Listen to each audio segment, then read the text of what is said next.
Assalamualaikum, hello guys. Selamat datang di podcast pertama saya. Nama saya Seri, Ira Serira Rahayu. Ya, oke guys. Sebelumnya sini saya kedatangan tamu atau saya mengundang tamu yang cukup akrab dengan saya, itu Mbak Dila.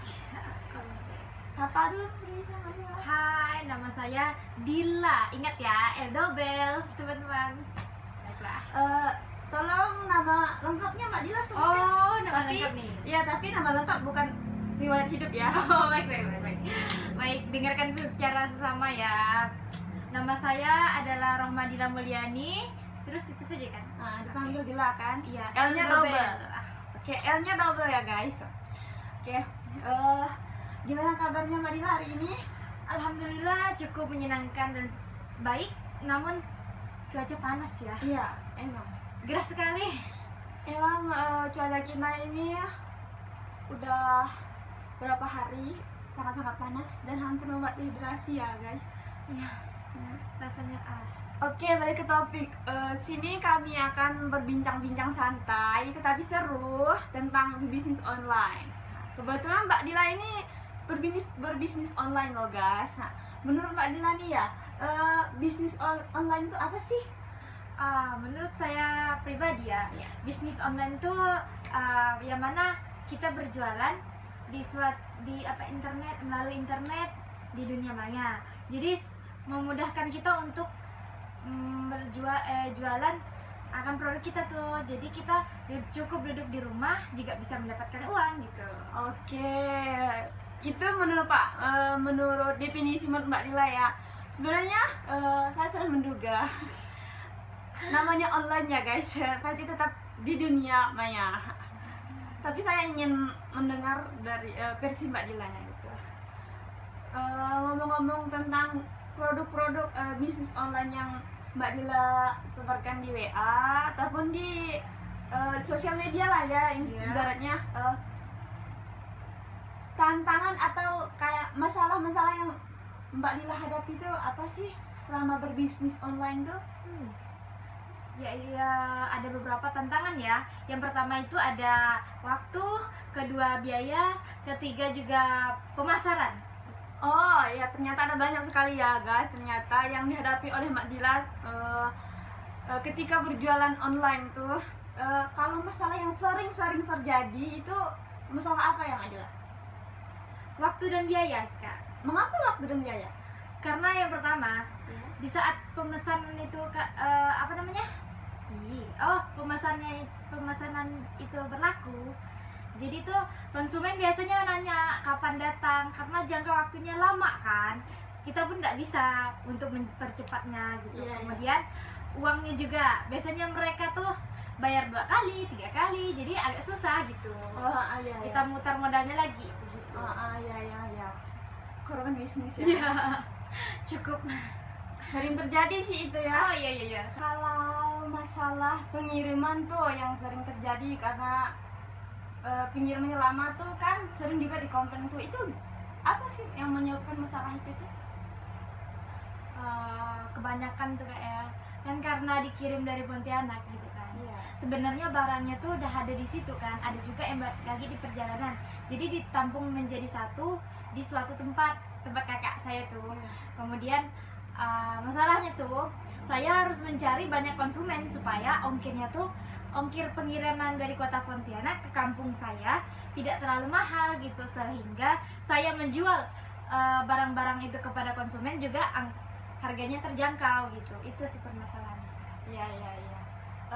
Mbak Dila ini berbisnis online ini sejak kapan, bisa diceritakan? Baik. Kalau nggak salah ya Kak ya, awal mulanya tuh pas saya ke kelas 3 SMA. Kelas 1 SMA, paling tepatnya kelas 1 SMA. Pada waktu itu saya pertama nggak jualan online. Saya tuh bantu kakak saya jualan pakaian kayak kecil-kecilan gitu kan. Terus saya tawarkan ke mereka ada yang mau beli atau enggak. Itu awal mulanya. Kemudian setelah berjalannya waktu, saya sudah tidak lagi berjualan pakaian karena emang kendala orang-orang tuh sering bayar tunggak 2 kali 3 kali jadi rasanya nggak cocok lah jualan pakaian kayak gini gitu kan, karena kita juga mikir kan benda tuh uangnya tuh akan diputar lagi kan untuk modal lagi gitu, sehingga sehingga jadi banyak sekali apa ya yang harus dipikirkan di saat itu. Jadi kemudian datanglah kan kata kakak saya yang di Pontianak tuh, gimana nih mau ndak jualan ini gitu kan, nanti saya kirimkan foto-fotonya, kamu cari siapa yang mau beli, tak mau di posting kah gitu, nanti ditampung kirim ke lagi siapa-siapa yang mau beli apa gitu kan, baru dikirim ke saya. Jadi pada waktu itu kan saya kayak tawarkan lah ke teman-teman sekelas gitu kan, ada yang mau beli ada yang enggak. Pertama tuh yang paling mereka suka sepatu ya, sepatu yang ada pokoknya itulah pada modern hits pada masanya. Kemudian perjalannya waktu, barang-barang itu kan ada lagi kayak blender gitu kan, saya tawarkan kepada guru-guru dan ternyata mereka mau gitu kan. Itu udah mulai kayak meningkat gitu kan, wah seru nih kayaknya bisnis, seru gitu kan.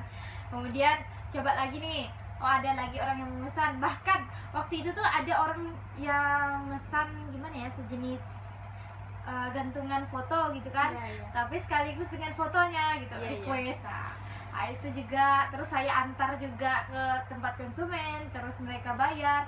Cuman setelah mereka menerima barangnya itu, karena pembayarannya itu ada 2 kali kan, jadi saya selalu misal tanggal 7 mereka ngambilnya, terus saya nagih gitu setiap bulannya begitu. Kemudian seiringnya waktu lagi, saya waktu covid nggak salah ya, covid, pas waktu covid gitu kan, itu tuh kayak agak apa ya bahasanya, nyandet itulah terhambat ya Allah, agak terhambat dikit kan, jadi saya off kan bentar gitu. Karena covidnya kan kayak pandemi itu semuanya harus di rumah, jadi susah kan.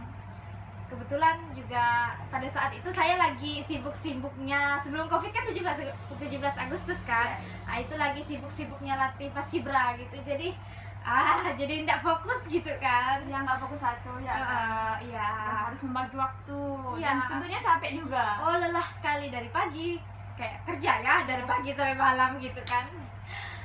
Kemudian tuh selanjutnya kelas 2 saya masih belum aktif kembali gitu kan. Ada sih, tapi kalau ada orang memesan baru saya bilangin gitu.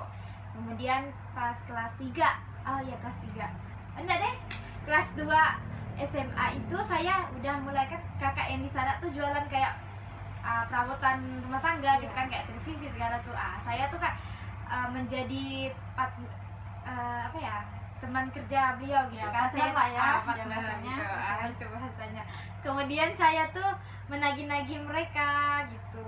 Itu awal mulanya juga perjalanan lah kan, maksudnya tuh. Itu kalau bisnis baju itu terkadang tuh banyak orang yang bisnis baju kan.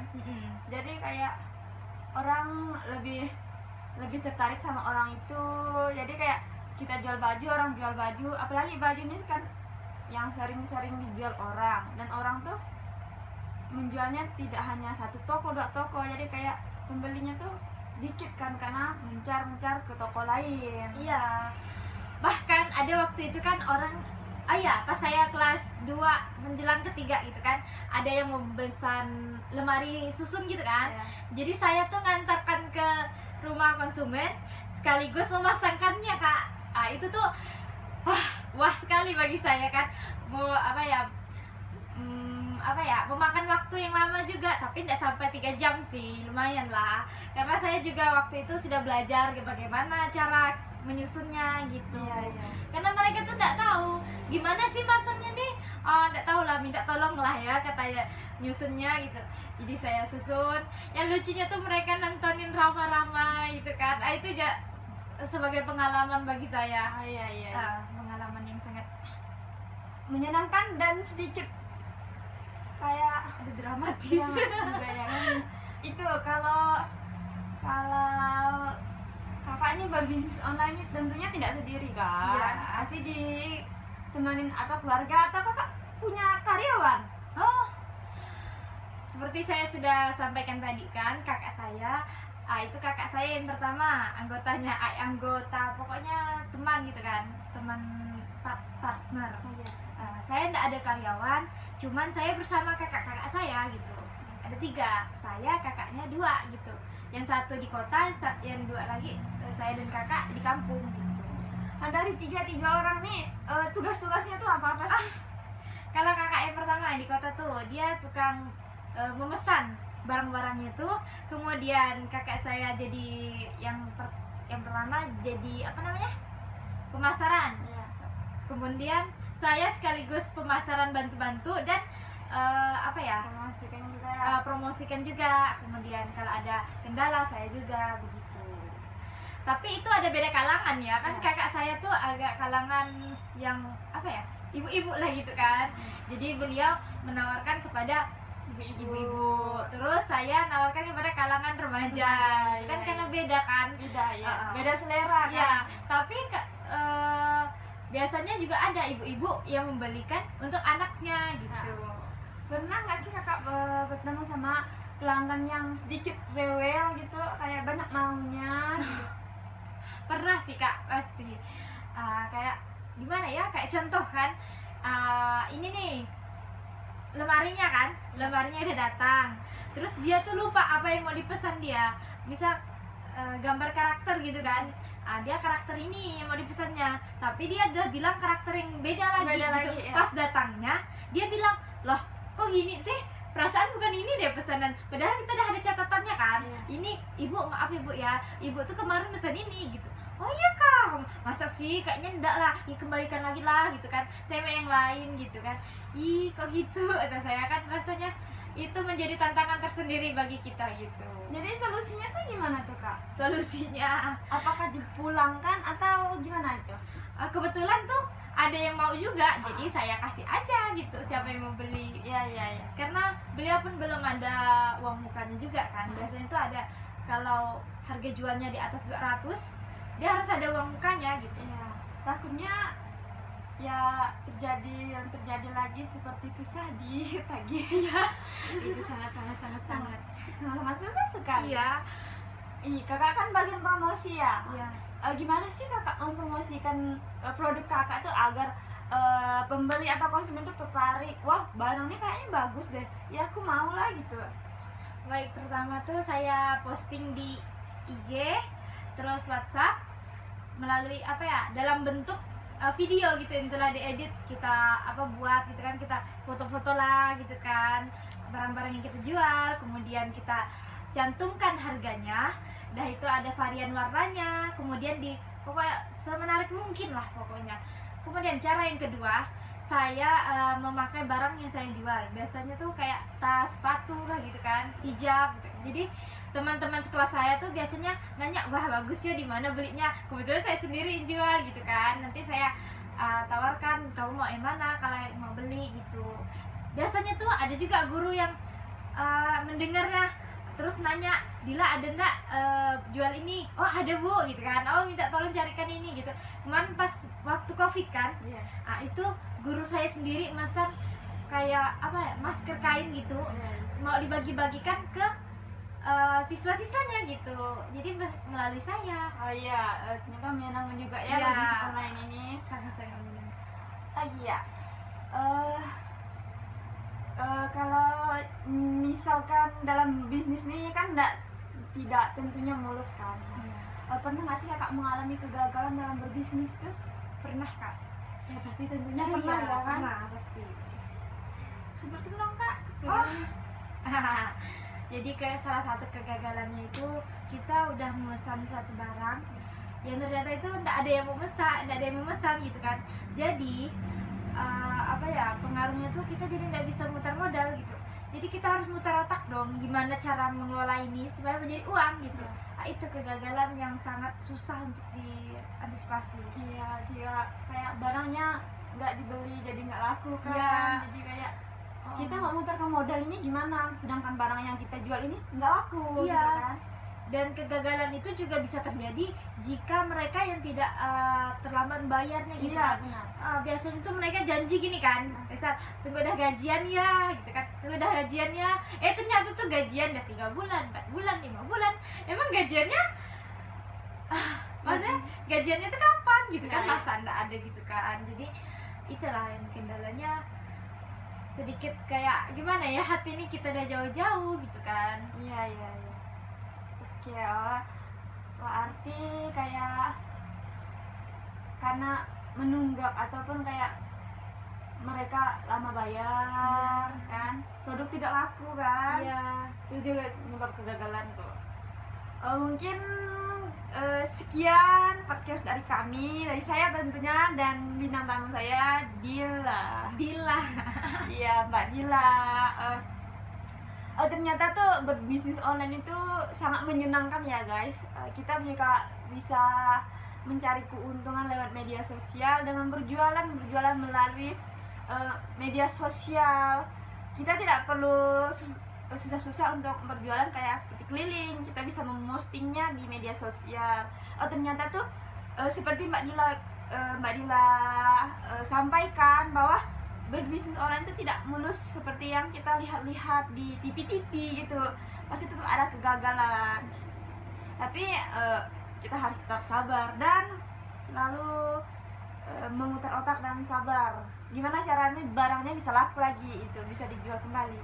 Dan selalu berpikir positif terhadap keadaan. Iya, itu. Mungkin sekian dari kami. Sampai jumpa di lain waktu lagi. Assalamualaikum. Waalaikumsalam teman-teman, sahabat.